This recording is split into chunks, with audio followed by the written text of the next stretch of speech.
2020 रे जो बिल आनी ताहाकू संशोधन करिवार आवश्यकता कौन पई पड़िला से संपर्क में पूरा गृह राति उजागर रहीकि आलोचना करिसेंती एवं विस्तृत भाव में आलोचना करिसेंती। से भूल प्रथमे किए कला एवं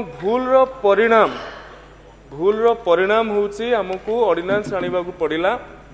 यही कारण पई 17टी यूनिवर्सिटी रु 15टी यूनिवर्सिटी रो कुलपति पदवी फांका थिला। किंतु कथा ओडिया रे कथा अछि कहि देउ थाय परकू बुद्धि न दिसे निजकू बा घरकू। तेणु से समय रे जदि बुद्धि उदय होई थांता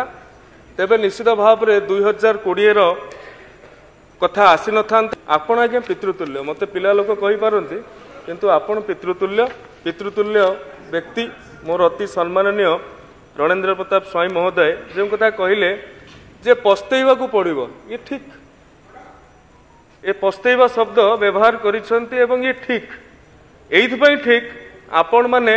जेउ भली भाव रे संकुचित करथिले विश्वविद्यालय क्षमता ये 17टी रु 15टी फांका पड़िबा ये तो समस्त को हमको पस्तेवा पड़ुछि।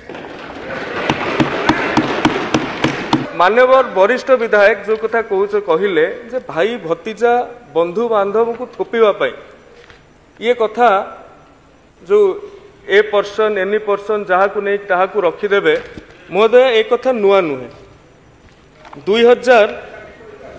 1999 मसीह जेतेबेले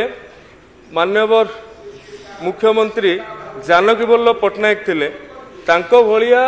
ज्ञानी लोकों समय रे जो कथा आसीथिला सेठी ए पर्सन आज्ञा थिला जे कोनोसी लोक थिले एवं 2005 मसीह जेतेबेले मुख्यमंत्री एबेकार विरोधी दल नेता अछंती सेतेबेले मध्य रेवेन्सा यूनिवर्सिटी रो जो एक्ट आस्थिला सेथिरे भी लिखा हिची chancellor may appoint a person तो कोनोसी स्पेसिफाइड नुहे। एवं 2020 मसीह जो कथा माननीय विधायक अरुण बाबू उच्च शिक्षा मंत्री से समय थिले 2020 मसीह महोदया जेतेबेले लिखाई जे जेतेबेले गोटे नुआ यूनिवर्सिटी गढ़ा जाए एवं ओएसडी आकार रे जन को रखा जाउथुला कुलपति भाव रे सेथिरे मध्ये लिखाई the state government in the chancellor in consultation with the state government shall appoint any person as officer on special duty. तो मु बर्तमान प्रश्न करने को चाहूँगी 2005 रे